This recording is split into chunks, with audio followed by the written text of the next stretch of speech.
میرے محترم بزرگوں، بھائیوں اور دوستوں،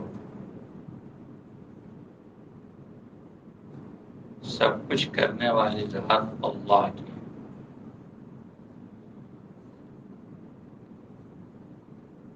اللہ تعالیٰ کا امر ظاہر ہوتا ہے مخلوق پر، اللہ کا حکم مخلوق پر ظاہر ہوتا ہے۔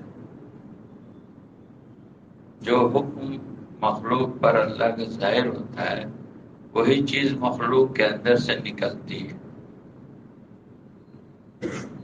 یہاں سے آدمی دھوکہ کھاتا ہے، شبہے میں پڑتا ہے۔ یہ اس کی ذاتی خوبی ہے، یہ اس کا ذاتی کمال ہے، یہ چیز اس کے اندر ہے، حالانکہ اس کے اندر کچھ نہیں ہے۔ ایک سوکھی لکڑی تھی موسیٰ علیہ السلام کے ہاتھ میں، اللہ کا امر آتا تھا تو اژدہا بن جاتا تھا، اللہ اپنے امر کو ہٹا لیتے تھے تو لکڑی تھی۔ ایسی ہی ساری دنیا ہے، حکومت، سلطنت، فوج، ہتھیار، تجارت، دریا، پہاڑ، سمندر، جو کچھ بھی ہے، جہاں کہیں بھی ہے، اس میں اللہ کا حکم کام کر رہا ہے، اس کی ذات میں کچھ نہیں ہے۔ عطائی ہے، سب عطائی ہے، جس کے پاس جو ہے عطائی ہے، اس کی ذات میں کچھ نہیں ہے، اللہ کا عطا کیا ہوا ہے۔ اب اگر ایمان اور یقین ہے، دیکھنے کا طریقہ صحیح ہے، تو آدمی ہر چیز کو اسی نگاہ سے دیکھے گا کہ اس میں کچھ نہیں ہے، اس میں سے وہی نکلے گا جو اللہ کا امر آئے گا، جو اللہ کا حکم آئے گا، اس کے اندر کچھ نہیں۔ یہ کیفیت ایمان کی بنتی ہے تو آدمی کسی مخلوق سے متاثر نہیں ہوتا، تاثر نہیں لیتا۔ جو بھی اللہ کی نافرمانی ہے، جو بھی معصیت ہے، وہ مخلوق کے تاثر کی وجہ سے کہیں سے کام بنتا ہوا نظر آتا ہے یا کہیں سے کام بگڑتا ہوا نظر آتا ہے تو آدمی اس کو راضی کرنے کی فکر میں لگ جاتا ہے کہ یہاں سے کام بن جائے گا، یہاں سے کام بگڑ جائے گا۔ اب وہاں اللہ کا امر توڑ دیتا ہے، اللہ کا حکم توڑ دیتا ہے۔ کسی مخلوق کا تاثر اتنا کہ اس سے نفع حاصل کرنے کے لیے یا نقصان سے بچنے کے لیے اس مخلوق کو سجدہ کر دے تو یہ شرک ہے۔ یہ مرض اللہ کا کروڑوں احسان ہے، مسلمانوں میں نہیں ہے، لیکن آپ اپنے ملنے جلنے والوں میں دیکھتے ہوں گے کہ دکان کا تالا کھولتا ہے تو پہلے اس کو سجدہ کرتا ہے یا اس کو سلام کرتا ہے، اس کو نمسکار کرتا ہے، اس کو ایسے چھوتا ہے کہ تالا کھول رہے ہیں، یعنی اس میں کچھ ہے، حالانکہ اس میں کچھ نہیں۔ آپ کا ڈرائیور گاڑی چلاتے ہوئے اگر مسلمان نہیں ہے اور کبھی کبھی بیچارہ بے پڑھا مسلمان بھی ایسا کرتا ہے کہ کوئی جانور اس کے گاڑی کے سامنے سے گزرا تو 3 بار بتی جلائے گا، بجھائے گا، کیا ایسے ایسے کرے گا کہ یہ کیا ہے کہ راستہ کاٹ رہا ہوں۔ یہ شرک کی قسمیں ہیں۔ یہ کہاں سے پیدا ہوا؟ تاثر سے، اثر لیا، ہوتا ہوا دکھائی دیا کہ یہاں سے ہوگا، یہاں سے نفع ہوگا، یہاں سے نقصان ہوگا، تو نفع اور نقصان کا تاثر اتنا گہرا کہ اس کو سجدہ کر دے نفع حاصل کرنے کے لیے یا نقصان سے بچنے کے لیے، یہ تو شرک ہے۔ بالعموم یہ چیز مسلمانوں میں نہیں ہے پوری دنیا میں۔ حضور صلی اللہ علیہ وسلم نے فرمایا کہ تم اس کا اندیشہ نہیں ہے کہ تم بت پوجو گے، تم بت تو نہیں پوجو گے، اس کا اندیشہ نہیں ہے، لیکن اس کے تاثر سے اللہ کا حکم توڑ دیتے ہیں۔ یہ تاثر ہے میرے اندر، یہ مسلمانوں میں ہے۔ سجدہ تو نہیں کرتے لیکن نفع حاصل کرنے کے لیے اللہ کا حکم توڑ دیتے ہیں، یا نقصان سے بچنے کے لیے اللہ کا حکم توڑ دیتے ہیں۔ یہ مخلوق کا تاثر ہے، یعنی اس سے ہوتا ہوا دکھائی دے رہا ہے، حالانکہ وہ موسیٰ علیہ السلام کی سوکھی لکڑی ہے، اس میں کچھ نہیں ہے، اس سے کچھ نہیں ہوتا۔ کتنی بڑی ہی انڈسٹری کیوں نہ ہو، کتنی بڑی ہی تجارتی منڈیاں کیوں نہ ہو، کتنی بڑی ہی حکومت اور سلطنت کیوں نہ ہو، کتنی بڑی ہی طاقت اور قوت کیوں نہ ہو، کتنی بڑی ہی سائنس اور ٹیکنالوجی کیوں نہ ہو، ذات کے اعتبار سے اس میں کچھ نہیں ہے۔ آج کل بہت عام فہم ہے، ہر گھر میں ہر آدمی کے پاس لیپ ٹاپ اور کمپیوٹر ہے۔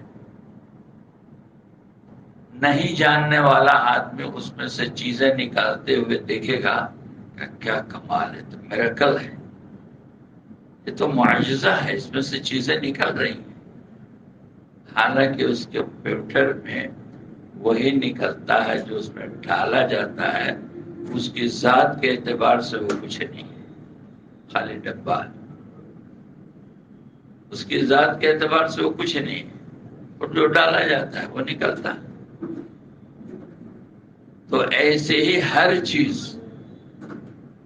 دکان، مکان، کھیت کھلیان، حکومت، سلطنت، فوج، ہتھیار، ذات کے اعتبار سے کچھ نہیں ہے، جو ڈالا جائے گا وہی نکلے گا۔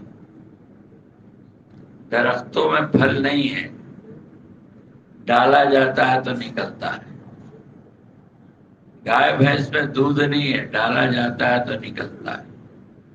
کھیتوں میں دانے نہیں ہے، ڈالا جاتا ہے تو نکلتا ہے۔ کہاں سے ڈالا جاتا ہے؟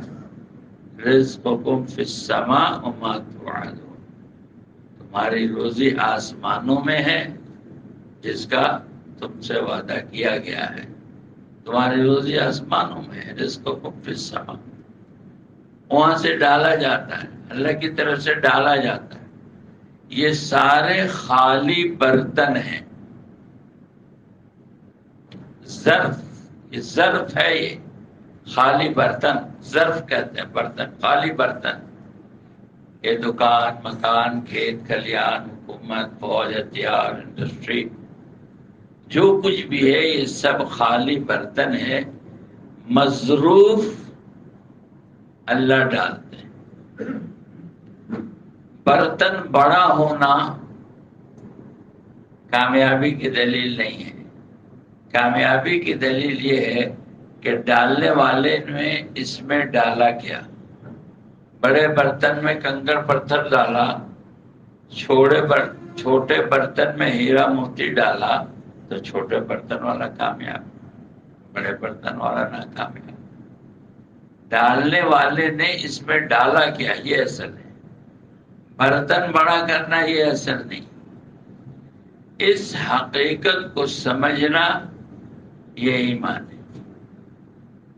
جب اس کی نفی ہو جائے گی، جس چیز کی مخلوقات میں سے جس مخلوق کے آدمی نفی کر دیتا ہے، انکار کر دیتا ہے، ہمارے ہاں پہلے نفی ہے، لا الہ، کوئی معبود نہیں، یعنی نفع نقصان کسی چیز میں نہیں، ترقی تنزلی کسی چیز میں نہیں، عزت ذلت کسی چیز میں نہیں، کامیابی ناکامیابی کسی چیز میں نہیں۔ تو یہ سب الہ ہیں، ہماری دکان، ہمارا مکان، ہماری ڈگریاں، ہماری عہدے، ہمارے کھیت، ہمارے کھلیان، ہماری فوج، ہماری حکومت، سب الہ ہیں۔ لا کا قلم سب پر پھیر دینا ہے، لا کا قلم سب پر پھیر دینا ہے، کسی سے کچھ نہیں ہوتا، اس میں کچھ نہیں۔ پھر کہاں ہے؟ الا اللہ، جو اللہ ڈالے گا وہ نکلے گا، کامیابی ڈالے گا کامیابی نکلے گا، ناکامیابی ڈالے گا ناکامیابی نکلے گی، عزت ڈالے گا عزت نکلے گی، ذلت ڈالے گا ذلت نکلے گی، ترقی ڈالے گا ترقی نکلے گی، تنزلی ڈالے گا تنزلی نکلے گی، جو ڈالے گا وہ نکلے گا۔ تو ظرف بڑھانے کے چکر میں نہیں پڑنا ہے، بلکہ مصروف ڈالنے والے کو راضی کرنا، اس کو راضی کرنا ہے جو بھیجتا ہے، اس کو راضی کرنا ہے جس کے پاس سب ہے۔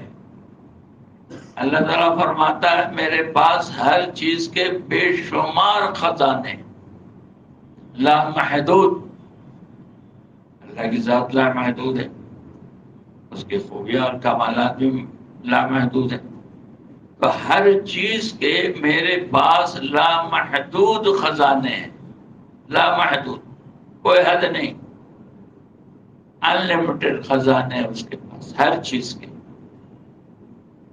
پھر جتنی ضرورت سمجھتے ہیں اللہ پاک، اور جس کے لیے جتنا چاہتے ہیں اتنا اس کو دے دیتے ہیں، اتنا اس کو راضی کر دیتے ہیں، جتنا دینا چاہتے ہیں دے دیتے ہیں، لامحدود خزانے ہر چیز کے۔ سلیمان علیہ السلام نے کہا ہم کو ایسی حکومت دیجیے جو نہ اگلوں کو ملی ہو نہ پچھلوں کو، کہ دے دیجیے تو دے دیجیے، دے دیجیے تو لے لیجیے، نہ کوئی شرط لگائی، کوئی کنڈیشن نہیں لگایا، اور نہ مانگا دے دی۔ ایسی حکومت ہواؤں پر اور چرند پر اور پرند پر اور ہر چیز پر ان کا اڑن پھٹولا اڑتا رہتا تھا، ہزاروں مخلوقات کو لے کر۔ اللہ کے خزانے میں سب کچھ ہے، وہی ڈالتا ہے تو نکلتا ہے، یہ ایمان بنانے کی چیز، یہ یقین بنانے کی چیز۔ اب جس کو چاہتا ہے جتنا چاہتا ہے ایبرپٹ دے دیتا ہے، یا اس کے کچھ شرائط ہے، اس کے کچھ کنڈیشنز ہیں، تو نہیں، کنڈیشنز ہیں، شرائط ہے، کس کو دیں گے کتنا دیں گے، عزت کتنی دیں گے، کامیابی کتنی دیں گے، راحت کتنی دیں گے، دولت کتنی دیں گے، اس کے شرائط ہیں، حکومت کتنی دیں گے۔ ایسے نہیں کہ بغیر کسی پروگرام کے اٹھایا اور دے دیا، یہ قدرت ہے لیکن سنت نہیں۔ قدرت تو ہے، جس کو چاہیں جو دے دیں جتنا دے دیں، اور پوچھ سکتا ہے ان سے، یہ قدرت ہے، لیکن یہ عادت اللہ نہیں، یہ سنت نہیں ہے۔ سنت کیا ہے کہ سنت کنڈیشنل ہے، یہ کرو گے تو یہ دیں گے، یہ کرو گے تو یہ دیں گے، یہ کرو گے تو یہ دیں گے۔ چنانچہ جتنے وعدے اللہ کے قرآن میں ہیں سب مشروط ہیں، بغیر شرط کے کوئی وعدہ نہیں ہے، ہر وعدہ شرط کے ساتھ ہے۔ قرآن کو اگر ہم ترجمے کے ساتھ پڑھیں گے، سمجھیں گے، علماء کے پاس بیٹھیں گے، علماء سے سیکھیں گے، تو ہمیں پتہ چلے گا کہ اللہ کا کوئی وعدہ انکنڈیشنل نہیں ہے، بغیر شرط کے نہیں ہے، ہر وعدہ مشروط ہے۔ ہاں، اگر یہ گاؤں والے ایمان کے ساتھ اچھے اعمال کریں تو ہم ان کے لیے زمین کی برکتیں بھی نکالیں گے اور آسمان کی برکتیں بھی اتاریں گے۔ شرط لگا دیا ایمان و اعمال کا، اگر یہ گاؤں والے ایمان کے ساتھ اچھے اعمال کریں تو زمین کی برکت بھی نکالیں گے اور آسمان کی برکت بھی۔ العزت للہ ورسولہ وللمؤمنین۔ شرط لگا دیا عزت میں. کس کو عزت دیں گے؟ کہ عزت اللہ کے لیے، اللہ کے رسول کے لیے اور مومنین کے لیے، یعنی جو اللہ رسول کی بات مانتا ہو اس کے لیے. عزت کے لیے شرط لگا دیا اللہ رسول کی بات ماننا، کہ جو اللہ رسول کی بات مانے گا اس کو عزت دیں گے. زمین پر اقتدار کس کو دیں گے؟ کہ جو اللہ رسول کی بات مانے گا، اللہ رسول کے حکموں پہ چلے گا، جو اس کی اشاعت کرے گا، اس کی فکر کرے گا، اس کو زمین میں اقتدار دے دیں گے. اور جب اقتدار دیں گے تو کیا کرے گا؟ کہ جب زمین میں اقتدار دے دیں تو پھر یہی کام کرنا ہے کہ اللہ رسول کے حکموں کو زندہ کرنا. یعنی جو اپنے اقتدار سے، اپنی طاقت سے، اپنی قوت سے، اپنی حکومت سے اللہ کے حکموں کو نہیں زندہ کرتا، رسول اللہ صلی اللہ علیہ وسلم کی سنتوں کو نہیں زندہ کرتا، تو اس سے اقتدار لے لیا جائے گا. کہ اقتدار چھیننے کی بنیاد کیا ہے؟ کب اقتدار دیتے ہیں اور کب اقتدار لے لیتے ہیں. جی، کیا حکومت دیا تھا حیدرآباد میں، لے لیا. حکومت دیا تھا کرناٹکا میں، لے لیا.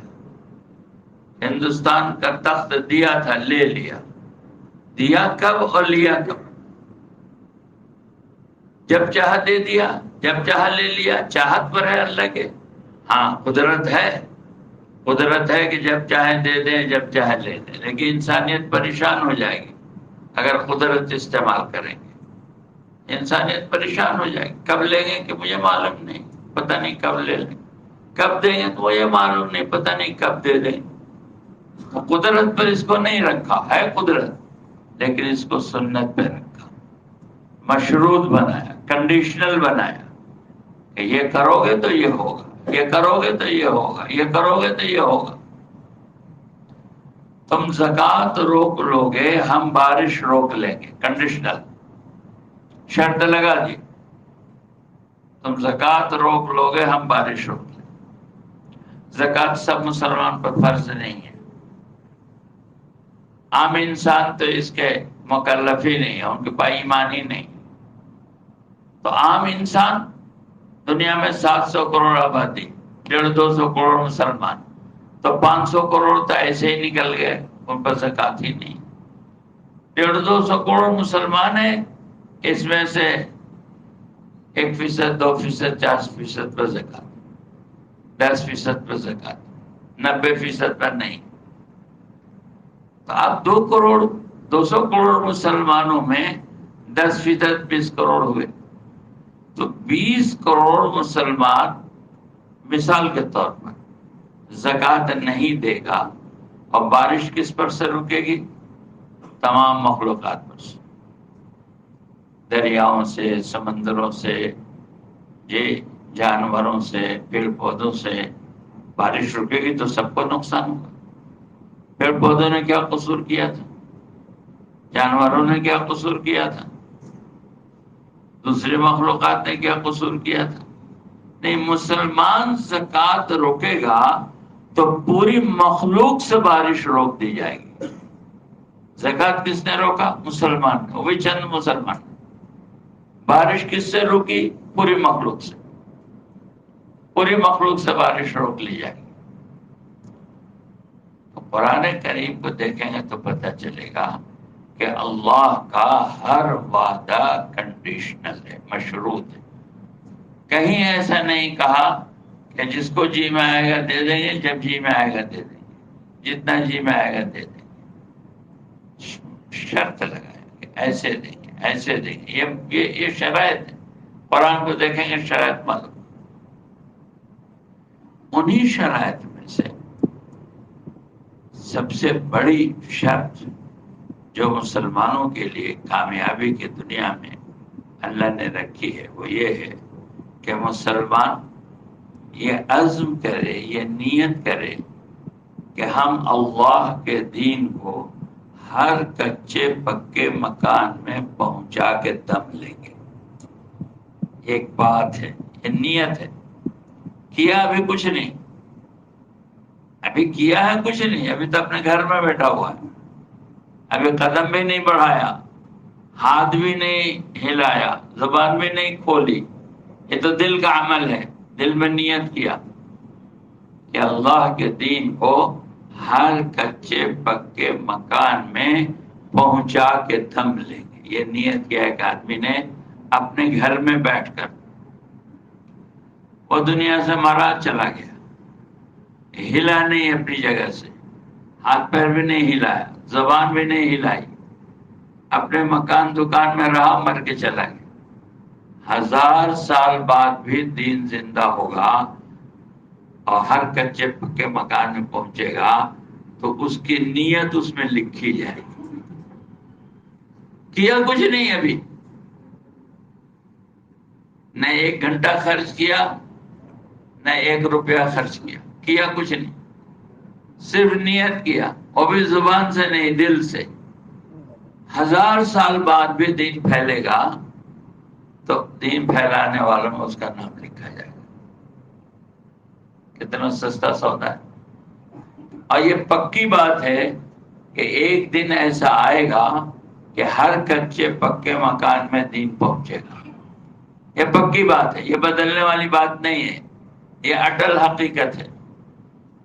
یہ ایبسولوٹ ریئلٹی اس کو کہتے ہیں، یہ اٹل حقیقت، یہ بدلنے والی چیز نہیں ہے، یہ ہو کے رہے گا. کیونکہ حضور پاک صلی اللہ علیہ وسلم کا ارشاد ہے جس کا مفہوم ہے کہ تمہارے باپ کا دین ہر کچے پکے مکان میں پہنچے گا. تو یہ تو ہو کے رہے گا، آج ہو، 100 سال بعد ہو، 500 سال بعد ہو، 1000 سال بعد ہو، جب بھی ہو. لیکن ایک وقت ایسا آئے گا کہ اللہ کا دین ہر کچے پکے مکان میں پہنچے گا. یہ تو ہو کے رہے گا. وہ پہنچانے والے کون ہوں گے یہ اللہ کے علم ہے. پہنچانے والے کون ہوں گے یہ اللہ کے علم ہے. مجھے کہ آپ کو کیا کرنا ہے کہ ہم کو اور آپ کو اس کی نیت کرنی ہے. صرف نیت کہ انشاءاللہ ہر کچے پکے مکان میں اللہ کا دین پہنچا کے دم لیں گے. یہ نیت کرنی ہے. ہر مسلمان کی یہ نیت ہونی چاہیے کہ یہ نیت کرے کہ اللہ کے دین کو ہر کچے پکے مکان میں پہنچا کے دم لیں. یہ نیت کرے.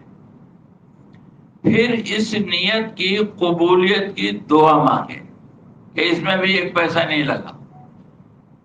مومن کے عمل سے مومن کی نیت بہتر ہے، اس لیے کہ عمل میں اخلاص دیکھا جائے گا، اور نیت چونکہ دل کا عمل ہے تو یہ اس میں اخلاص پہلے ہی سے ہے. نیت دل کا عمل ہے اس لیے اخلاص اس میں پہلے سے موجود ہے. عمل کریں گے تو اخلاص دیکھا جائے گا. نیت المومن خیر من عملہ، مسلمان کی نیت اس کے عمل سے بہتر ہے، اس لیے کہ نیت میں اخلاص ہوتا ہے. نیت میں اخلاص ہوتا ہے. تو ایک تو نیت کرنا اور دوسرا کہ دعا مانگنا. تو بندے کا ارادہ جب اللہ کے ہاں قبول ہو جاتا ہے تو اب اس کے اسباب غیب سے پیدا ہوتے ہیں. ابھی بھی اس کو کرنے کی ضرورت نہیں ہے، ابھی بھی اس کو نہیں کہا کہ تم کرو، بلکہ تم سے اللہ کام لے لیں گے تمہاری نیت پر. ابھی بھی تم کو کرنے کی ضرورت نہیں ہے، تم کو ہلنے کی ضرورت نہیں ہے، تم کو کرنے کی ضرورت نہیں ہے. تمہاری نیت اور دعا پر اللہ تم سے کام لے لیں. نیت کیا اور دعا کیا کہ یا اللہ میں نیت کرتا ہوں کہ میں اپنی زندگی میں اللہ کا دین پوری دنیا میں ہر کچے پکے مکان میں پہنچا کے دم لیں گے. اب اس کی دعا مانگے، یا اللہ میرے بس کا تو ہے نہیں، میری تو چھوٹی سی دکان ہے، چھوٹی سی کمائی ہے، چھوٹا سا میرا گھر ہے، میرے بس کا کہاں ہے کہ تیرا دین دنیا کے ہر کچے پکے مکان میں پہنچا دوں. میں تو جا بھی نہیں سکتا پوری دنیا میں. پوری دنیا میں 200 ممالک ہے، پوری دنیا میں کتنے شہر، کتنے گاؤں، کتنی بستیاں، کتنے گھر، کتنی آبادی. یہ 600-700 کروڑ لوگوں تک تیری بات پہنچا دے، یہ میرے بس میں تو ہے ہی نہیں، یہ تو امپاسبل ہے، ناممکنات میں سے یہ نہیں ہوگا، لیکن ہاں میری نیت ہے اور میں تجھ سے مانگ رہا ہوں یہ دعا کہ میری نیت کو قبول کر لے، کہ ہر کچے پکے مکان میں ہم دین پہنچانے کی نیت کرتے ہیں، میری نیت کو قبول کر لے، یہ ارادہ کیا۔ اب جب بندے کا ارادہ اللہ کے یہاں قبول ہو جاتا ہے تو اب اللہ اس کے اسباب پیدا کرے، اسباب۔ جب اللہ اسباب پیدا کریں گے تو یہ نہیں دیکھیں گے کہ اس کے پاس دام و درہم ہے کہ نہیں، مال و متاع ہے کہ نہیں، صلاحیت اس کے پاس ہے کہ نہیں، اس کے پاس کیا چیز ہے اور کیا نہیں ہے، یہ اللہ نہیں دیکھیں گے۔ یہ دنیا میں جا سکتا ہے کہ نہیں جا سکتا ہے، نہیں دیکھیں گے۔ اب اللہ اپنی قدرت سے اس سے کام لیں گے، اور اس کی مثالیں دنیا میں ہزاروں لاکھوں کی تعداد میں موجود ہے کہ اللہ نے ایسے لوگوں سے کام لیا ہے جس کے بارے میں کوئی سوچ نہیں سکتا تھا کہ یہ کام کرے گا، اور اللہ نے اس سے کام لے لیا اور پوری دنیا میں آواز لگا دی اور پوری دنیا میں بات پہنچا دی، حالانکہ کوئی سوچ نہیں سکتا تھا۔ اصحاب رسول صلی اللہ علیہ وسلم، صحابہ کرام، کون ان کے بارے میں سوچ سکتا تھا کہ یہ بھوکی ننگی قوم، عرب کا جو علاقہ ہے اس زمانے میں جو سویلائزڈ نیشنز تھے، سویلائزڈ ایریا تھا، ترقی یافتہ روشن خیال ممالک، اس میں پرشین گلف اور رومن امپائر، یہ دو بلاکس تھے، ایک ایران کا اور ایک روم کا، روم سے یورپ پورا اور ایران سے یہ خطہ۔ یہ خوشحال لوگ تھے اس زمانے کے، پڑھے لکھے اور سویلائزڈ لوگ تھے، ترقی یافتہ لوگ تھے۔ عرب اس زمانے میں ٹرائبلز تھے، جیسے آپ کے ہاں تلنگانہ میں اور اس میں جیسے آدیواسی ہوتے ہیں، تو یہ عرب جو ہے یہ ٹرائبلز تھے۔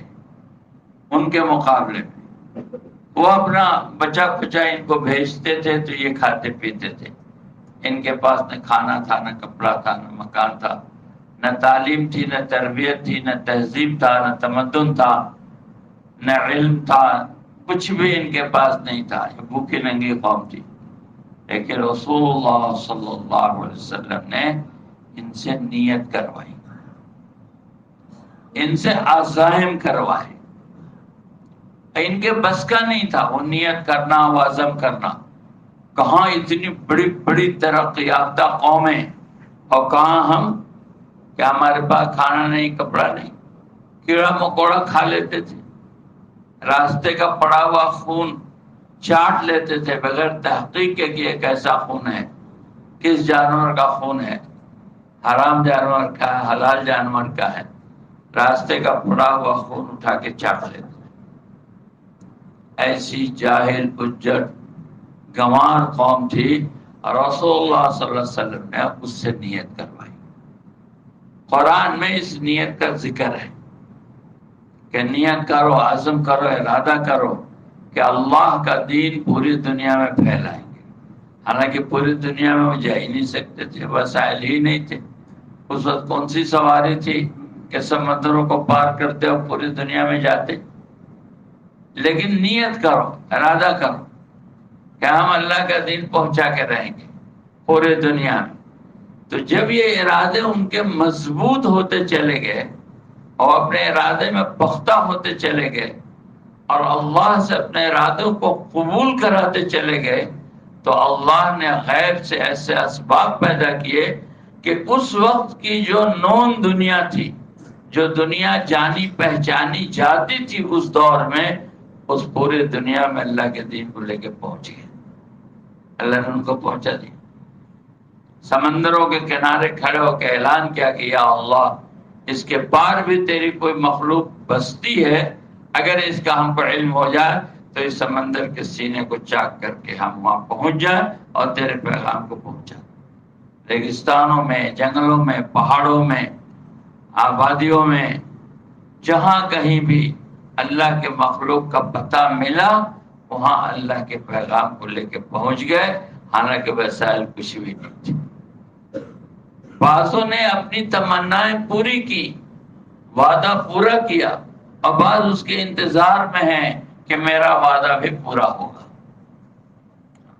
رجال صدقوا ما عاهدوا اللہ، یہ وہ لوگ تھے جنہوں نے اللہ سے وعدہ کیا تھا۔ یہ وہ مرد تھے، یہ وہ رجال تھے۔ رجال بہادر کو کہتے ہیں، بہادر مرد کو کہتے ہیں، مجاہد کو کہتے ہیں۔ قرآن کا لفظ رجال ہے، رجال کا معنی تو آدمی ہے، آدمی تو سب ہیں، لیکن رجال اس آدمی کو کہتے ہیں قرآن کی اصطلاح میں جو مجاہد ہو، جو نیت و ارادہ مصمم کرتا کہ اللہ سے جو انہوں نے وعدہ کیا اس کو پورا کر کے دکھلایا۔ ہم تیرا دین دنیا میں پھیلا کے دم لیں گے، یہ وعدہ کیا اللہ سے، اور اس کی دعا مانگی اور اللہ نے قبول کیا، تو بغیر اسباب و وسائل کے اللہ نے جنگلوں کو، پہاڑوں کو، دریاؤں کو، سمندروں کو، ریگستانوں کو پار کرا کے جہاں جہاں انسانیت بستی تھی وہاں وہاں یہ پیغام پہنچا۔ اس پر اب اللہ کا وعدہ کیا ہے؟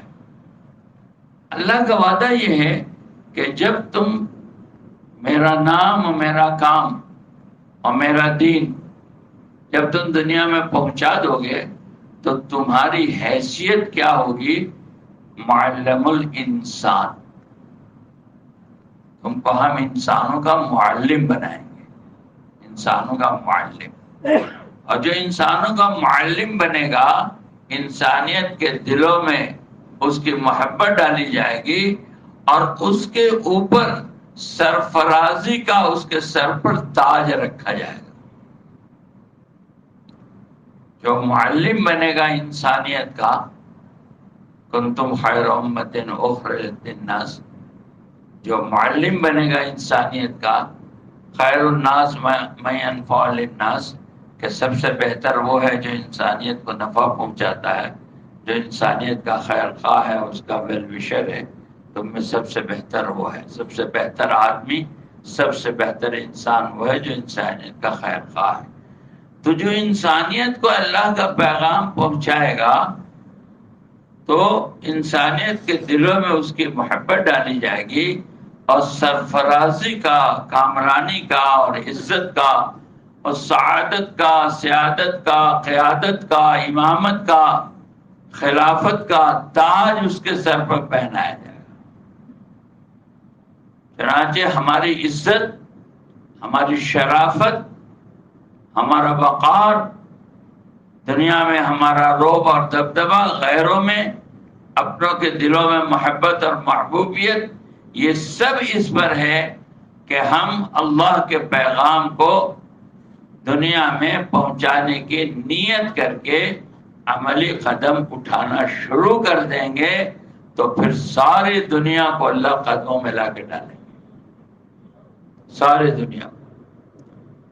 یہ اتنا بڑا وعدہ ہے کہ تم کو یہ دیں گے، اس لیے اس امت کی شرافت، اس امت کی کرامت، اس امت کی ترقی، اس امت کی عزت، اس امت کا لوگوں کے دلوں میں، غیروں کے دلوں میں رعب، اپنوں کے دلوں میں محبت، اس شرط کے ساتھ ہے کہ اللہ کا کوئی وعدہ بغیر شرط کے نہیں ہے، ہر وعدہ مشروط ہے، اس شرط کے ساتھ ہے کہ تم اللہ کے دین کی بات کو لے کر دنیا میں پھرو، اور یہ نیت کرو، یہ عزم و ارادہ کرو کہ اللہ پاک یہ آپ کا پیغام ہر کچے پکے مکان میں ہم داخل کریں گے۔ اس کے لیے سب لگانا ہوگا تو سب لگا دیں گے، اور سب چھوڑنا ہوگا تو سب چھوڑ دیں گے۔ یہ صحابہ کی ترتیب ہے۔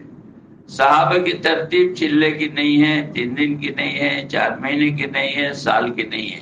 صحابہ کی ترتیب ہے کہ ہم کو یہ پیغام دنیا میں پہنچانا ہے چاہے جیسے ہو، سب لگانا ہوگا تو سب لگا دیں گے، سب چھوڑنا ہوگا تو سب چھوڑ دیں گے۔ چنانچہ صحابہ نے سب لگانا ہوا تو سب لگا دیا، اور سب چھوڑنا ہوا تو سب چھوڑ دیا۔ صحابہ نے کھایا پیا بھی، پہنا اوڑھا بھی، مکان بھی بنایا، شادی بیاہ بھی کیا، راحت و آرام کی زندگی بھی گزاری، چونکہ دنیا میں جو کھا لیا وہ ہمارا ہے، جو پہن لیا وہ ہمارا ہے، اور جو اللہ کے دین پہ خرچ کر دیا وہ ہمارا ہے، باقی ہمارا نہیں۔ جو ہم چھوڑ کے چلے گئے وہ ہمارا نہیں ہے، ہماری عقلیں ماری گئی ہیں، ہماری عقلیں ماری گئی ہیں، حالانکہ ہم اپنے کو سمجھدار اور عقل مند سمجھتے ہیں۔ ہم کو پوری دنیا میں اس کی مثالیں ملیں گی کہ جو لوگ اربوں خربوں لامحدود دولت اپنی اولاد کے لیے چھوڑ کے گئے، 1 سے 2 نسل ان کی اولاد اس سے راحت نہیں حاصل کر سکی،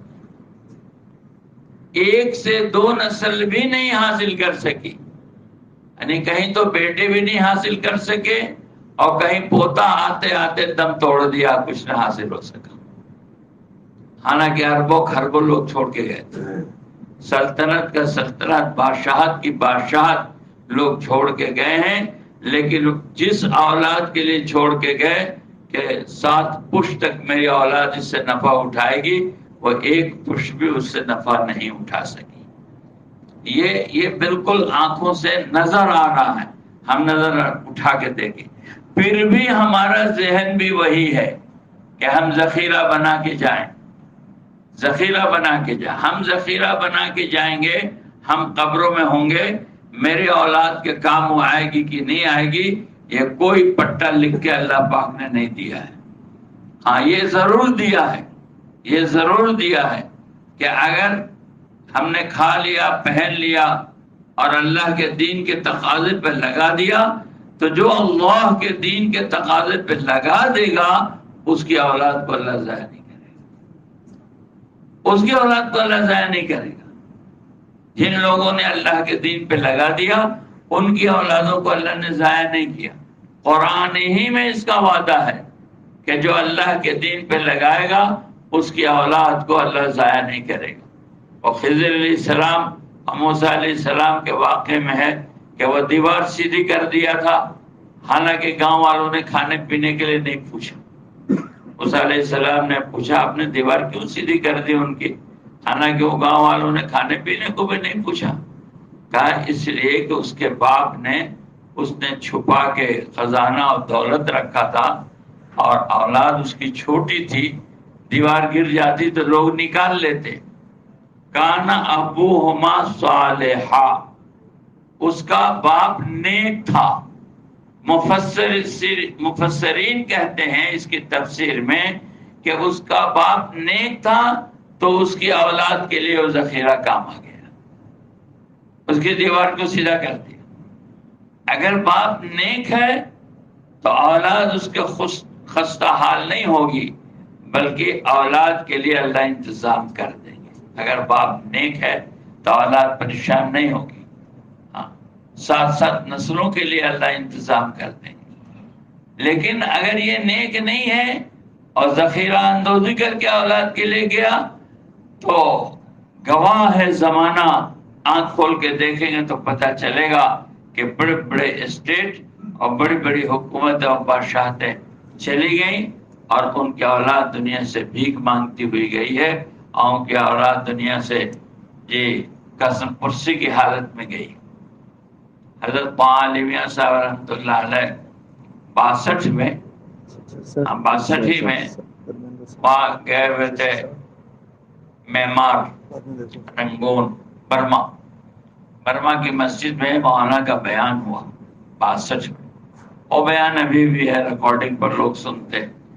اس میں وہاں کے تاجر، ہندوستان کے ہی بڑے بڑے لوگ وہاں جا کے تجارت کرتے تھے سونے کی، ان کا کاروبار سونے کی بسکٹس کا تھا، ان کو لائسنس تھا اس کا حکومت کی طرف سے۔ یہ یو پی کے پوروی علاقے کے گورکھپور اور اس علاقے کے سب تھے تاجر، یہ سب گئے ہوئے تھے وہاں، ان کے نام سے سونے کے بسکٹس نکلتے تھے، بڑا بڑا کاروبار تھا۔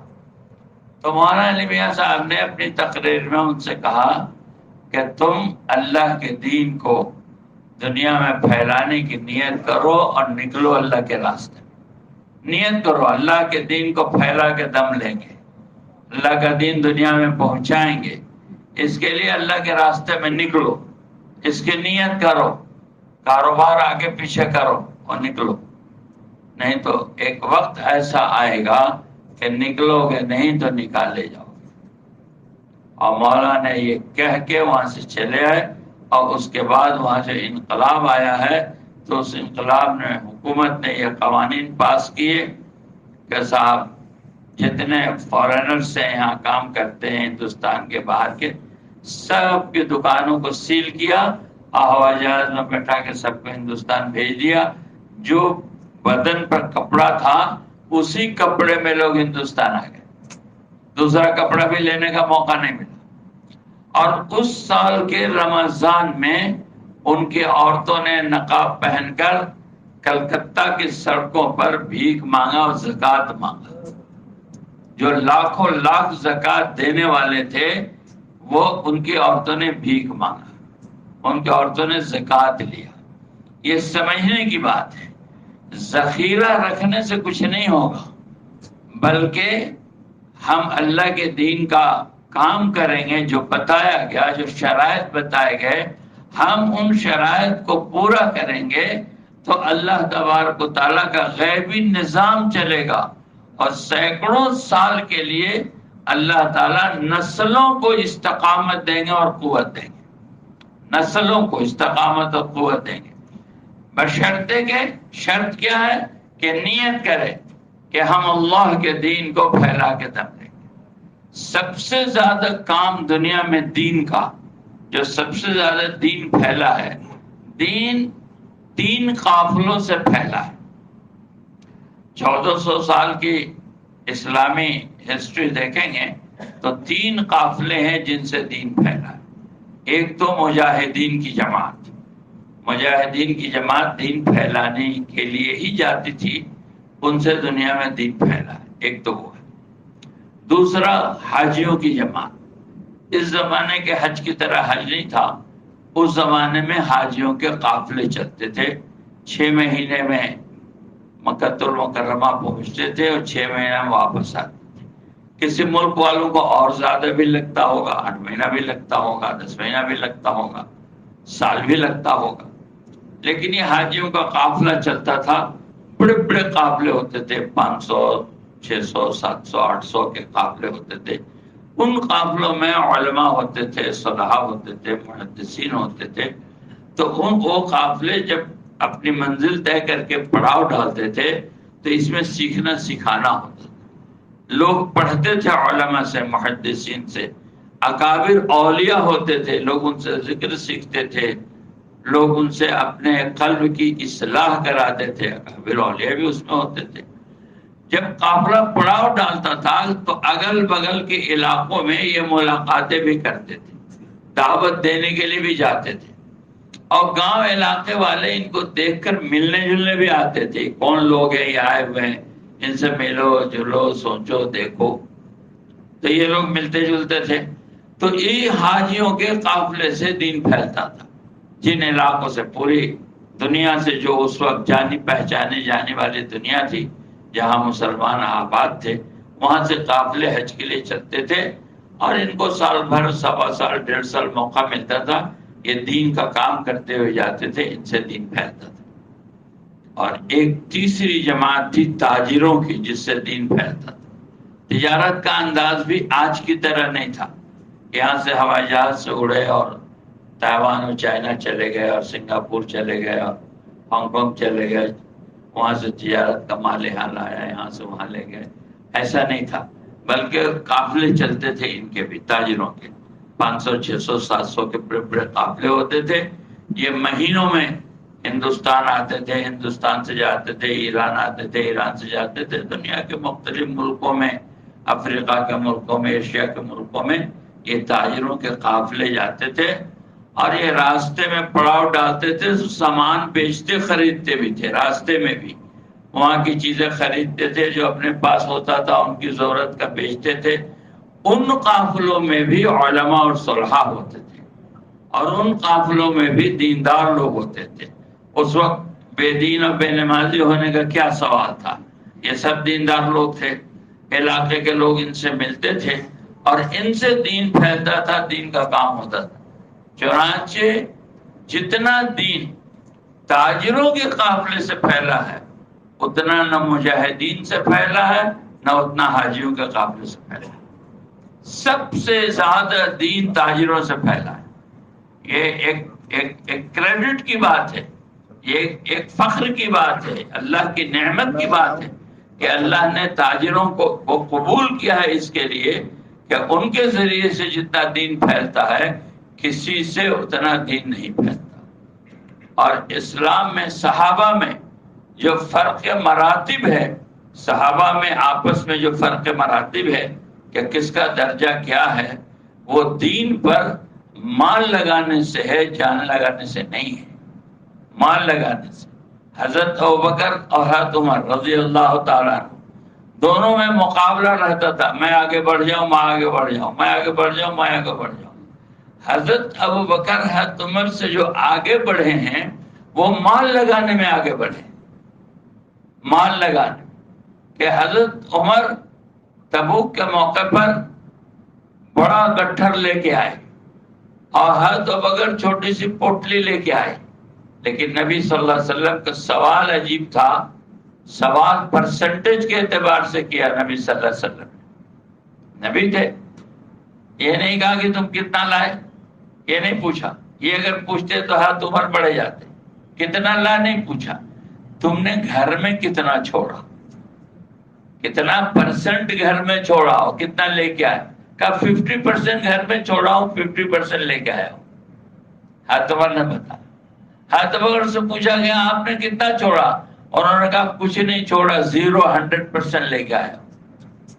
حالانکہ پوٹلی تھی اتنی سی اور ان کا اتنا بڑا پوٹلا تھا، لیکن نبی صلی اللہ علیہ وسلم کا سوال ایسا تھا کہ کتنا پرسنٹ چھوڑا، تو 0۔ کتنا لے آئے، تو 100% لے آئے، سب کچھ لے آئے۔ تو حضرت ابوبکر بڑھ گئے حضرت عمر سے مال لگا۔ ایسی ہجرت والی رات میں حضرت ابوبکر صدیق رضی اللہ تعالیٰ عنہ جو کچھ تھا گھر میں دام درہم سب لے کے نکل گئے نبی صلی اللہ علیہ وسلم کے ساتھ، کیونکہ ہجرت کا معاملہ تھا، آگے کیا ضرورت پیش آئے گی معلوم نہیں، کیسے حالات ہوں گے معلوم نہیں، ڈر اور خوف کا ماحول تھا، چاروں طرف سے دشمن گھیرے ہوئے تھے اور اس میں سے نکل کے چلے گئے۔ گھر میں بوڑھے باپ تھے جو نابینا تھے، حضرت ابو قحافہ، اور بوڑھی ماں تھی گھر میں، بیٹیاں تھیں چھوٹی چھوٹی۔ دادا نے آ کے پوچھا ارے تم کو اپنے جانے کا صدمہ تو دیا اس نے، کچھ دام درہم دے کے گیا ہے خرچہ پانی؟ تو بیٹیاں بھی بنی ہوئی تھی ایمان سے اعمال سے، اور راستے سے کنکر پتھر چن کے لے آئی اور جس تاک میں درہم رکھا جاتا تھا اس میں رکھ کے اوپر سے کپڑا ڈال دیا۔ دادا تو نابینا تھے، دادا کا ہاتھ اس پر رکھ دیا، ہاں ٹھیک ہے بہت اچھا، ٹھیک ہے چھوڑ کے گیا ہے، حالانکہ ابا جی کچھ بھی چھوڑ کے نہیں گئے تھے۔ تو حضرت ابوبکر صدیق رضی اللہ تعالیٰ عنہ مال لگانے میں بڑھ گئے، حالانکہ غریب اور کمزور تھے، بہت مالدار نہیں تھے، اور فرق مراتب جب قائم ہوا صحابہ میں، جب درجات کی درجہ بندی ہوئی کہ کس کا کیا درجہ ہے، تو حضرت ابوبکر سب سے آگے۔ حضرت عثمان غنی رضی اللہ تعالیٰ عنہ نے تبوک کے موقع پر 30,000 کا لشکر تھا جو جا رہا تھا تبوک کے موقع پر، تو اس لشکر کے 1/3 کا تقریباً 10,000 فوج کا خرچہ حضرت عثمان غنی رضی اللہ تعالیٰ عنہ نے دیا۔ 10,000 کا، یہ 10,000 فوج کو گھوڑے دیے، سواریاں دی، زین و لگام دیے، ان کا کھانا خرچہ دیا، سوار کا کھانا خرچہ دیا۔ حضور صلی اللہ علیہ وسلم نے خوش ہو کے یہ کہا آج کے بعد عثمان کوئی عمل نہ کرے تو یہ عمل ان کے لیے کافی ہے۔ دین پر مال لگانا، اپنی ضروریات میں بھی کمی نہیں کیا، اپنے کھانے پینے میں، اپنے مکان میں، اپنی سواری میں، اپنے آرام آشائش میں، اس میں بھی کمی نہیں کیا، یہ بھی رکھا۔ جو تکالیف کے دن ہے ہجرت کے بعد وہ تو 6-7 سال ہے، اس کے بعد تو راحت کا دن ہے۔ اتنا دام و درہم گھروں میں ہوتا تھا کہ صحابہ کہتے ہیں کہ گھر میں رکھنے کی جگہ نہیں ہوتی تھی تو ہم ٹوکری میں بھر کے کوڑے کرکٹ کی طرح دیوار سے باہر پھینک دیتے تھے. اتنا دام درہم تھا, رکھنے کی جگہ نہیں, اٹھا کے پھینک دیتے. کروڑوں روپیہ ایک ایک دن کا صدقہ تھا, تو راس المال کتنا ہوگا, کیپٹل کتنا ہوگا؟ جب کروڑوں روپیہ ایک دن کا صدقہ ہے تو کیپٹل کتنا ہوگا؟ یہ اندازہ لگائے کیپٹل کتنا ہوگا. اسی کے اعتبار سے شاندار زندگی تھی. حضرت حسنین رضی اللہ تعالی عنہما کا واقعہ مشہور ہے کہ امی جان کا سینہ سوکھ جاتا تھا, دودھ نہیں ہوتا تھا, تو حضور صلی اللہ علیہ وسلم دونوں نواسوں کے منہ میں اپنی زبان ڈالتے تھے, اس کو چوس کر یہ بچے سوتے تھے. یہ زمانہ تھا, بچپنا یہ تھا کہ اس کو چوس کر سوتے تھے. جوانی کی جوانی شہزادوں والی.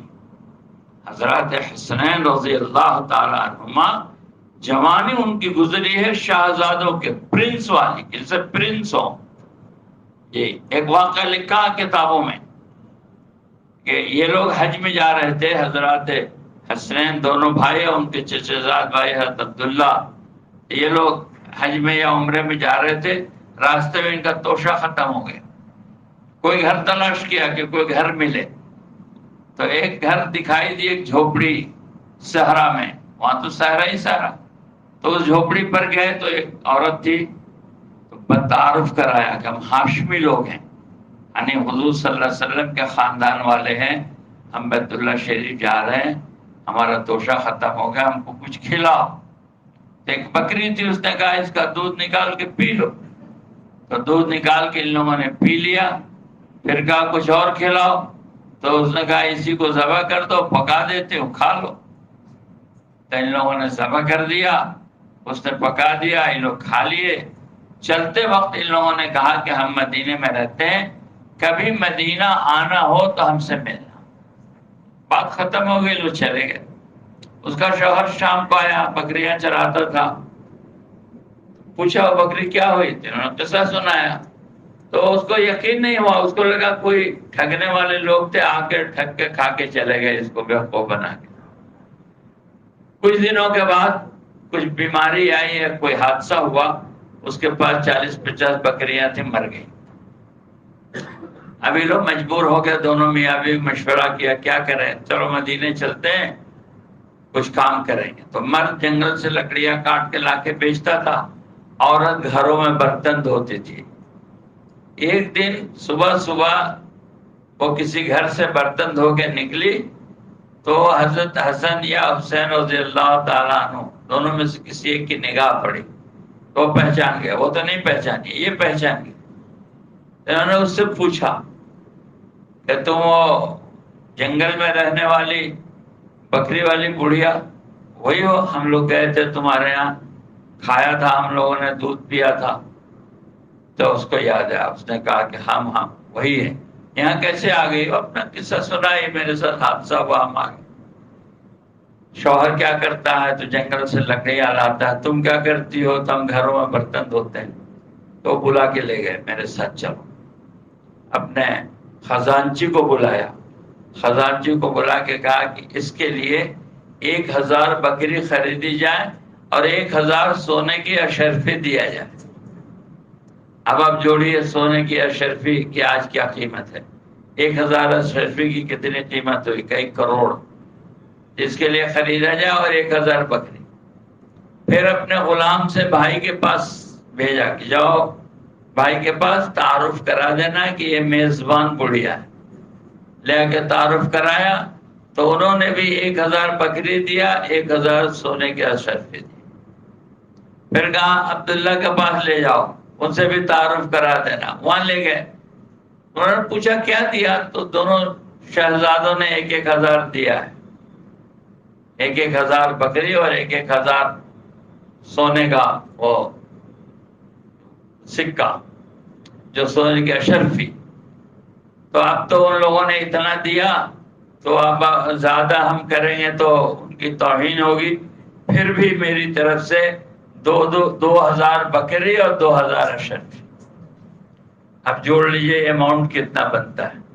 جس کا ایک دن کا صدقہ اتنا ہے اس کا راس المال کیا ہوگا, کیپٹل کیا ہوگا اس کے پاس, ایک دن کا صدقہ. تو یہ صحابہ کا حال تھا. اللہ نے وہ شدائد صرف 6-7 سال ہے, باقی تو راحت راحت ہے. ان پیسوں کو کیا کیا؟ جب اتنا مال آیا تو کیا کیا کہ اس کو اللہ کے دین کے پھیلانے پہ خرچ کیا, اللہ کے دین پر خرچ کیا کہ اللہ کا دین. ان کو وہ سبق یاد تھا کہ حضور صلی اللہ علیہ وسلم یہ فرما کے گئے ہیں کہ ہر کچے پکے مکان میں دین داخل ہو کے رہے گا. تو ہر زمانے کا مسلمان اس کی نیت کرتا ہے کہ انشاءاللہ ہم اس کی کوشش کریں گے کہ میرے ہاتھوں اللہ کا دین زندہ ہو جائے, میرے ہاتھوں اللہ کا دین زندہ ہو جائے. ہم بھی آج ہیں, کل ہم سب بھی چلے جائیں گے.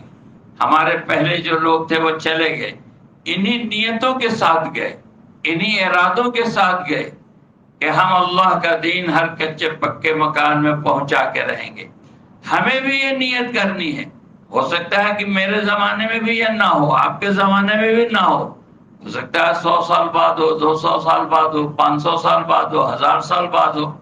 اگر 1000 سال بعد بھی دنیا میں دین پہنچے گا, یہ نبی کا وعدہ ہے, پہنچ کے رہے گا, یہ تو فیل نہیں ہو سکتا. 1000 سال بعد بھی اگر دنیا میں دین پہنچتا ہے تو ہمارا نام اس میں لکھا جائے گا کہ ہم بھی عزم کرنے والوں میں تھے, ہم بھی نیت کرنے والوں میں تھے کہ اللہ کا دین ہر کچے پکے مکان میں ہم پہنچا کے رہیں گے. اس کی نیت کر کے اللہ سے دعا مانگ کے قبول کرانا. اب میں ایک واقعہ اس قبولیت پر آپ کو سناتا ہوں. ذاکر حسین صاحب ہندوستان کے پریزیڈنٹ ہوئے, اس سے پہلے 2 بار گورنر ہوئے, اس سے پہلے جامعہ ملیہ کے وائس چانسلر تھے. تو ذاکر حسین صاحب دلی جاتے تھے جامعہ سے دلی بہت دور. اس زمانے میں کوئی ٹرانسپورٹیشن نہیں, تو لوگ کہتے تھے کہ صاحب دلی جا رہے ہیں, دلی جا رہے ہیں. کوئی متھرا روڈ ہے, راستے میں وہ بنگلے والی مسجد پڑتی تھی جہاں مائلیہ صاحب رہتے تھے. ان کا ٹانگا والا ایک غریب آدمی جو ان کا ٹانگا چلاتا تھا, وہ مائلیہ صاحب سے ملنا جلنا اس کا تھا, جماعت میں آنا جانا تھا اس کا. تو اس نے جب ادھر سے گزرتا تو ذاکر صاحب سے اس نے بتایا تھا کہ ہاں ایک بزرگ رہتے ہیں, آپ کہیے گا تو آپ سے ملوا دیں گے. تو جب وہ وہاں سے گزرتا تو کہتا کہ ٹانگا موڑ لو. ذاکر صاحب کہتے چلو چلو بہت کام ہے, لیکن وہ برابر کہتا کہ شیخ صاحب آپ کہیے تو ٹانگا موڑ لو. تو ایک دن ذاکر صاحب نے کہا اچھا موڑ لیں. تو وہ لے گیا, لے جا کر ملوا دیا مائلیہ صاحب رحمۃ اللہ علیہ سے.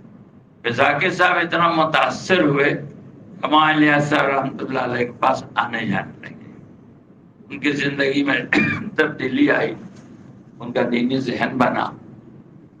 پھر پہلی جماعت جو انگلینڈ گئی تو اس جماعت کو کوئی انگلینڈ میں پوچھنے والا نہیں تھا.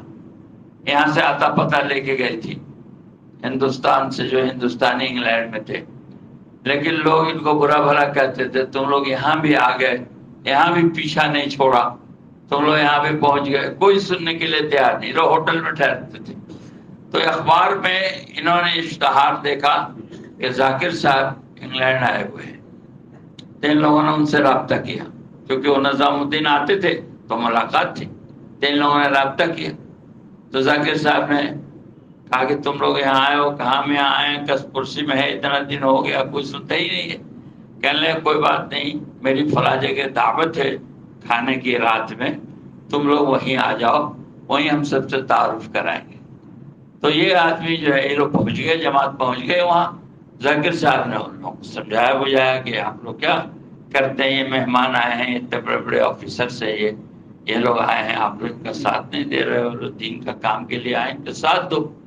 تو ان کے تعارف کرانے سے یوروپ کا کام ہوا, یوروپ کے کام سے افریقہ کا کام ہوا, ساؤتھ افریقہ کا, یوروپ سے پھر امریکہ میں کام ہوا. یہ سارا ذاکر صاحب کے حساب میں ہے, نہ چلہ لگایا نہ 4 مہینہ لگایا. لیکن ذاکر صاحب کے حساب میں، اور جو ذاکر صاحب کے حساب میں اس ٹانگے والے کے حساب میں، ٹانگے والے کو کوئی نہیں جانتا۔ تو جب ہم نیت کریں گے، اس میں غربت عمارت کی کوئی بات نہیں ہے، ہم چھوٹے تاجر ہیں بڑے تاجر ہیں اس کی بات نہیں ہے، میرے پاس کتنی دولت ہے کتنی نہیں اس کی بات نہیں ہے، بات نیت کی ہے۔ اگر ہم نیت کریں گے کہ ہم اللہ کا دین پوری دنیا میں پہنچا کے دم لیں گے، ہم اللہ کا دین پہنچائیں گے پوری دنیا میں، اب اللہ جانتا ہے کہ اس کیسے ذریعہ بنائے گا، کیسے اسباب بنائے گا، ہمارے لیے پیسے کا انتظام کرے گا کہ لوگوں کا انتظام کرے گا کہ ہوائی جہاز کا انتظام کرے گا، اللہ کیا انتظام کرے گا یہ غیب کے پردے میں ہے، لیکن ہماری نیت ہے اور ہم نے رو رو کر اللہ سے اپنی نیت کو قبول کرا لیا ہے کہ ہمارے زندگی کا مقصد اللہ کے دین کو دنیا میں پہنچانا ہے، اس پر جان لگے گی تو جان لگائیں گے، مال لگے گا تو مال لگائیں گے، وقت لگے گا تو وقت لگائیں گے، صلاحیت لگے گی تو صلاحیت لگائیں گے۔ ہم اللہ کے دین کے تقاضوں سے کوئی چیز چھپا کے نہیں رکھیں گے، یہ نبیوں کی سنت ہے۔ ہماری تشکیل تو چلے 4 مہینے کی ہے، اور ہماری تشکیل تو ہم آپ آپس میں مل جل کے کرتے ہیں، نبیوں کی تشکیل تو اللہ نے کر کے دنیا میں بھیجا تھا، ان کی تشکیل نہیں کرنی پڑی تھی کہ آپ آدھی زندگی دیں گے کہ پوری زندگی دیں گے، صبح دیں گے کہ شام دیں گے، دن دیں گے کہ رات دیں گے۔ نبیوں کو تو چنا گیا، ان کو تو چنا اللہ نے اور چن کے بھیجا اسی کام کے لیے، تو وہ یہ جانتے تھے کہ ہم اسی کام کے لیے بھیجے گئے۔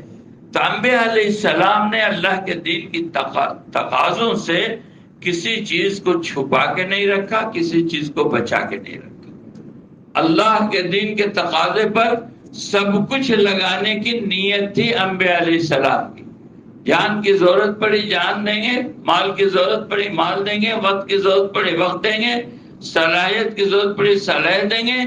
نبوت کی طاقت ایک بہت بڑی طاقت ہوتی ہے بے مثال، جس طاقت کا مقابلہ دنیا میں نہیں ہے، وہ اللہ کی طرف سے دی ہوئی خصوصی طاقت ہے نبیوں کی، دعا کی طاقت۔ اس دعا کی طاقت کو بھی نبیوں نے اپنی دعوت کے لیے استعمال کیا کہ اللہ اس دین کو دنیا میں پہنچا دے، اس کے لیے اپنا سب کچھ لگا دیا۔ جو متبع ہیں، جو مسلمان ہیں آج کے، ان کی بھی ذمہ داری ہے کہ وہ اس بات کی نیت کریں کہ اللہ کے دین کے تقاضے سے کوئی چیز بچا کے نہیں رکھیں گے، کوئی چیز چھپا کے نہیں رکھیں گے۔ جان کی ضرورت پڑے گی جان دیں گے، مال کی ضرورت پڑے گی مال دیں گے، وقت کی ضرورت پڑے گی وقت دیں گے، صلاحیت لگانا ہوگا صلاحیت لگائیں گے۔ عام طور پر صحابہ میں جو ترتیب تھی عمومی انفرادی 1-2 آدمی کی نہیں کہہ رہا ہوں، اجتماعی طور پر عام طور پر صحابہ تاجروں کی یا صحابہ کاشتکاروں کی یا صحابہ باغ والوں کی ترتیب یہ تھی کہ وہ اپنے نفع کو 3 حصے میں بانٹتے تھے۔ 3 حصے میں ایک حصہ اپنے پر اور اپنے بال بچوں پہ لگاتے تھے، ایک حصہ اسی تجارت کو آگے بڑھانے میں لگاتے تھے، یہ تجارت آگے بڑھے یا یہ باغ آگے بڑھے یا کھیتی آگے بڑھے، اور ایک حصہ اللہ کے دین کے تقاضوں پہ لگاتے تھے۔ یہ صحابہ کی ترتیب تھی کہ جو ان کی کمائی تھی، جو ان کا پروفٹ تھا، اس کو 3 حصوں میں بانٹتے تھے۔ ایک حصہ وہ اپنے اوپر، خود، بیوی، بچے، ماں باپ، بھائی بہن، اپنی فیملی پر، اور ایک حصہ اسی کاروبار پر، اور ایک حصہ اللہ کے دین کے تقاضے پر۔ اور یہ اس بنیاد پر تھا کہ قرآن پاک میں ایک واقعہ لکھا ہے باغ والوں کا، جس میں ایک واقعہ ہے کہ ایک صاحب تھے، ان کا بہت بڑا باغ تھا، اتنا بڑھیا پھلدار باغ تھا کہ ٹوکری لے کے کوئی گزر جائے تو پھل توڑنا نہیں پڑتا تھا، جو پھل پکا ہوا ٹپکتا تھا اس سے ٹوکریاں بھر جاتی تھی، ایسا شاندار اور خوبصورت باغ تھا۔ تو جب باغ وہ توڑتے تھے تو 3 حصہ کرتے تھے اپنے فصل کا، ایک حصہ اپنے لیے اپنے بال بچوں کے لیے رکھ لیتے تھے، ایک حصہ اسی باغ پر لگا دیتے تھے، اس باغ کو سنوارنے میں اور اس میں کھاد پانی دینے میں اور اس کی ضروریات میں، اس کے ایکسپینشن میں۔ اور ایک حصہ اللہ کے دین کے تقاضوں پہ لگا دیتے تھے، جہاں ضرورت ہوتی تھی وہاں لگاتے تھے۔ 4 بیٹے تھے ان کے، جب بیٹے جوان ہوئے تو کہنے لگے میرا باپ تو بہت بیوقوف تھا، بتاؤ 3 حصہ کرتا تھا، ہم کو 3 حصہ کرنے کی کیا ضرورت ہے؟ ہم رات کے اندھیرے میں اس وقت پھل توڑیں گے جب کسی ضرورت مند کو خبر بھی نہیں ہوگی، پتہ بھی نہیں ہوگا، اور ہم سب رکھ لیں گے، ہم 3 حصہ نہیں کریں گے۔ یہ غربا مساکین ضرورت مند آتے ہیں اور ہمارے بابا کو ٹھگ کے لے جاتے ہیں، ہم رات کے اندھیرے میں پھل توڑیں گے، کسی کو خبر بھی نہ ہوگی۔ یہ واقعہ قرآن پاک میں ہے۔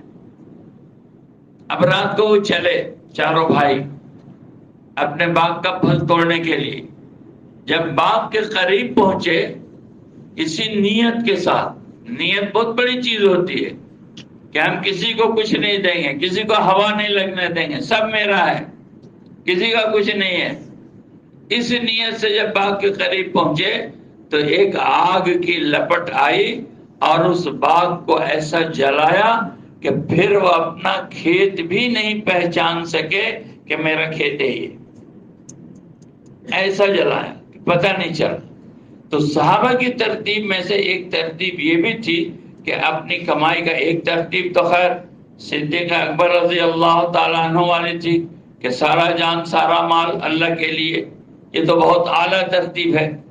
ایک ترتیب آدھا والی حضرت عمر والی کہ آدھا جان آدھا مال، ایک حضرت عثمان غنی رضی اللہ تعالیٰ عنہ والی۔ لیکن عام صحابہ میں یہ ترتیب تھی کہ اپنی کمائی کا 3 حصہ کر کے ایک حصہ اپنے بال بچوں کے لیے، اپنے اہل و عیال کے لیے، ایک حصہ اسی بزنس کو آگے بڑھانے کے لیے، اس کو پروموٹ کرنے کے لیے، اور ایک حصہ اللہ کے دین کے تقاضوں کے لیے۔ تو یہ اگر ہم نیت کریں اور نیت کر کے چلیں اور اللہ کے دین کی تقاضوں پر ہم لگانا سوچیں گے تو اللہ تعالی ہمیں پوری دنیا میں دین کے پہنچانے کا اجر ہمارے نام پہ لکھ دیا جائے گا۔ بچا بچا کے رکھنا یہ کرامت چیز نہیں ہے، یہ اللہ تعالیٰ سے نا امیدی اور ایمان اور یقین کی کمی ہے کہ آدمی بچا بچا کے رکھتا ہے۔ اللہ کے خزانے میں کسی چیز کی کمی نہیں ہے، اور اللہ کے راستے میں خرچ کرنے کو اللہ تبارک و تعالیٰ اپنے اوپر قرضہ لینا کہتے ہیں قرآن میں، اقرض اللہ قرضا حسنا، ذرا مجھے قرضہ دو۔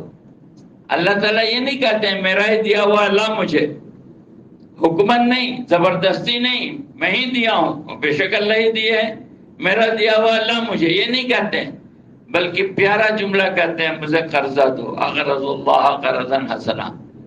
اللہ نے ہم کو دیا، ہم کو مالک بنایا، اور پھر ہم ہی سے قرض مانگ رہے ہیں۔ علماء مفسرین یہ کہتے ہیں کہ اقرض اللہ قرضا حسنا میں یہ بات ہے کہ اللہ تعالیٰ یہ کہہ رہے ہیں کہ مجھے وعدہ خلاف نہیں پاؤ گے اور مجھ جیسا لوٹانے والا نہیں پاؤ گے۔ کیا تم یہ سمجھتے ہو کہ تم سے ہم نے قرضہ لیا ہے تو ہم رکھ لیں گے؟ ہم تمہارے رب ہیں، خالق کائنات ہیں، ہمارے پاس کیا کمی ہے کہ ہم رکھ لیں گے؟ بلکہ تم جو دو گے اس کا بدلہ ضرور بالضرور ملے گا۔ وما انفقتم من شيء فهو يخلفه، جو کچھ تم اللہ کے نام پر لگاؤ گے اس کا بدلہ ضرور بالضرور پاؤ گے۔ اور اللہ تعالیٰ کے ہاں جو سب سے زیادہ مذموم چیز ہے، بری چیز ہے، اور سب سے زیادہ تکلیف دہ چیز ہے آسمانی دنیا میں، وہ آدمی کا بخل ہے، آدمی کا بخل ہے۔ اللہ تعالیٰ سخی سے محبت کرتے ہیں، بخیل سے نفرت کرتے ہیں۔ اللہ تعالیٰ سخی سے محبت کرتے ہیں، بخیل سے نفرت کرتے ہیں۔ بخیل کی دوستی شیطان سے ہے، اللہ سے بخیل کو بغض و عداوت ہے، بغض و عداوت ہے۔ اللہ کے ہاں سب سے ناپسندیدہ چیز بخل ہے۔ بخیل آدمی بعض اوقات اپنے بیوی بچوں پر بھی خرچ نہیں کرتا، ماں باپ پر بھی خرچ نہیں کرتا، اور بعض اوقات بخل اتنا بڑھتا ہے کہ اپنے پر بھی خرچ نہیں کرتا، اپنے بھی نہیں کھاتا پیتا ہے، اپنے بھی نہیں کھاتا پیتا، اپنے بھی پہنتا اڑتا نہیں ہے۔ حالانکہ قرآن پاک میں یہ کہا گیا ہے وَأَمَّا بِنِعْمَةِ رَبِّكَ فَحَدِّثْ، کہ اللہ تعالیٰ نے جو نعمتیں تم کو دی ہے اس کا اظہار کرو، شکر میں، تکبر میں نہیں، شکر میں۔ اللہ کی نعمت، اللہ نے اگر تم کو پہننے کی صلاحیت دی ہے تو ستر چھپانے کے لیے بھی لباس ہے اور زینت کے لیے بھی لباس ہے۔ دونوں باتیں لکھی ہیں قرآن میں، یہ قرآن میں دونوں بات ہے کہ لباس ستر کو چھپاتا ہے اور لباس زینت ہے۔ چنانچہ ہر وقت کی نماز میں زینت کے ساتھ آنا لکھا ہے قرآن پاک۔ بعض بزرگوں کا طریقہ یہ تھا کہ نماز کے لیے نیا کپڑا پہن کے آتے اور جب باہر نکلتے تو اس کو صدقہ کر دیتے، پھر دوسرے نماز میں دوسرا نیا پہن کے آتے اور پھر باہر نکل کے پھر اس کو صدقہ کر دیتے۔ یہ فضول خرچی نہیں ہے، کیونکہ قرآن میں حکم ہے مسجد آنے کے لیے زینت کے ساتھ، اور لباس میں زینت کہا گیا، ہاں تکبر کے لیے، تفاخر کے لیے، دکھانے کے لیے، شو کے لیے زینت کرنا یہ منع ہے، لیکن یہ منع نہیں ہے تحدیث بالنعمت کے طور پر، اللہ کا شکر ادا کرنے کے لیے کہ اللہ نے جو ہم کو دیا ہے ہم نے اس میں سے خرچ کیا ہے۔ آدمی کھاتا بھی ہے، پہنتا بھی ہے، اپنے بیوی بچوں کو کھلاتا ہے، پہناتا ہے، ماں باپ کو کھلاتا ہے، پہناتا ہے، عزیز رشتہ دار، بھائی بہن، چچا، ماموں، خالہ، کھلاتا بھی ہے، پہناتا بھی ہے، دیتا بھی ہے، لیتا بھی ہے، اور اس کے ساتھ ساتھ اللہ کے دین کے تقاضوں پر فیاضی کے ساتھ خرچ کرتا ہے، اللہ کے دین کے تقاضوں پہ لگاتا ہے کہ یہ اللہ کے دین کے تقاضوں پر۔ تجارتی مال آیا ہوا تھا حضرت عبد الرحمن بن عوف رضی اللہ تعالیٰ عنہ کا، اور مدینے میں قحط تھا، مدینے میں وہ چیز نہیں تھی، غالباً شکر یا گڑ آیا تھا اور مدینے میں وہ چیز نہیں تھی۔ بڑے بڑے ہول سیلر حضرت کے پاس آئے، عبد الرحمن بن عوف رضی اللہ تعالیٰ عنہ کے پاس، ابھی ان کا مال مدینے سے بہت دور تھا، صحرا میں، کہنے لگے ہم سے سودا کر لیجیے۔ ان کو تھا ایک کا دو کر کے بیچیں گے، ان سے سودا باہر کر لیتے ہیں، آپ کا کیا لگا ہے لے لیجیے، پروفٹ جو لینا ہے لے لیجیے۔ انہوں نے کہا سودا ہو گیا، میں نے بیچ دیا۔ ارے کون سودا کر لیا؟ تو سارے مدینے کے تاجر تو ہم آئے ہیں آپ کے پاس، تو ہم آپ کو اتنا دیں گے، 10%، 20%، 50%، کہنے لگے نہیں بہت اونچے دام پر سودا ہو گیا۔ تو کتنے دام پر سودا ہوا؟ کا 10 ٹائمز پر سودا ہوا، 1 روپیہ کا 10 روپیہ کا۔ اتنا کون دینے والا تاجر ہے؟ مدینے میں تو کوئی ایسا آدمی نہیں ہے جو آپ کو 10 ٹائمز دے۔ یہ کس سے سودا ہو گیا؟ اب مال آیا، حضرت عثمان غنی رضی اللہ تعالیٰ عنہ نے پوری شکر پورے مدینے میں تقسیم کر دی اور کہا کہ اللہ سے سودا ہو گیا۔ اللہ کہتا ہے 1 کا 10، اللہ 10 ٹائمز دیتا ہے، 1 کا 10 ہم نے سودا کر لیا ہے، 1 کا 10 اور سارا تقسیم کر دیا۔ تو میرے بھائیوں، بزرگوں، دوستو، کھانا بھی ہے، کھلانا بھی ہے، پہننا بھی ہے، پہنانا بھی ہے، مکان بھی بنانا ہے، رہنا بھی ہے۔ ضرورت کا مکان ہو، ضرورت سے زائد کی تعمیر نہ ہو، لیکن مکان ایسا ہو جس میں مکانیت ہو۔ حضرت تھانوی رحمۃ اللہ علیہ کسی مسلمان کا اچھا گھر دیکھتے تھے تو خوش ہوتے تھے کہ ہمارے مسلمان بھائی کا اتنا اچھا گھر ہے۔ کسی مسلمان کی اچھی سواری اور اچھی گاڑی دیکھتے تھے تو خوش ہوتے تھے۔ یہ اسلام کا رعب اور دبدبا اور مسلمانوں کی عزت اور مسلمانوں کی خیر و بھلائی اس میں بھی چھپی ہوئی ہے کہ جو شہر کے مسلمان تاجر ہوں وہ اچھے تاجر ہوں، مضبوط تاجر ہوں۔ اس کا اثر بھی مسلمانوں کی عزت پر پڑتا ہے۔ ایک مسلمان تاجر اگر سخی ہے تو شہر کے ہزاروں یتیموں اور بیواؤں کی عزت ڈھک جاتی ہے اور چھپ جاتی ہے۔ ایک سخی تاجر کہیں ہے تو ہزاروں کی عزت چھپتی ہے، بہو بیٹیوں کی عزت بازار میں بکنے سے بچ جاتی ہے۔ اگر کوئی مسلمان کسی شہر میں بھیک مانگتا ہے، اس کا مطلب یہ ہے کہ وہاں کے تاجر زکوٰۃ صحیح ادا نہیں کرتے۔ یہ خدا کا غیبی انتظام ہے، یہ خدا کا غیبی انتظام ہے کہ شہر کے اندر جو فقیر لوگ، غریب لوگ، مسکین لوگ ہیں، ان کے لیے اللہ نے زکوٰۃ کا انتظام کیا ہے۔ اگر مسلمان صحیح زکوٰۃ نکالے گا تو شہر کا کوئی آدمی مسکین نہیں رہ جائے گا جو بنیادی ضرورت سے محروم ہو۔ اور یہ قولی بات نہیں ہے، ہوائی بات نہیں، عملی بات ہے۔ حضرت عمر بن عبدالعزیز رحمۃ اللہ علیہ کے زمانے میں جب مسلمانوں نے صحیح زکوٰۃ نکالا تو مسلمانوں میں بنیادی ضرورت سے محروم کوئی نہیں تھا، پاورٹی لائن سے نیچے کوئی نہیں تھا، کوئی مسلمان زکوٰۃ لینے والا نہیں تھا۔ مالدار تاجر اپنی زکوٰۃ کی رقم لے کر گھومتا تھا اور کئی کئی دن ڈھونڈتا تھا کہ کوئی مل جائے تو ہم زکوٰۃ دیں، لیکن مملکت اسلامیہ میں کوئی مسلمان زکوٰۃ لینے والا نہیں تھا۔ یہ عملی طور پر ثابت کر کے دکھا دیا کہ کسی شہر کا مسلمان اگر صحیح زکوٰۃ نکال دے تو اس شہر میں کوئی مسلمان بیسک نیڈ سے، جو بنیادی ضرورت ہے، اس سے محروم نہیں ہوگا۔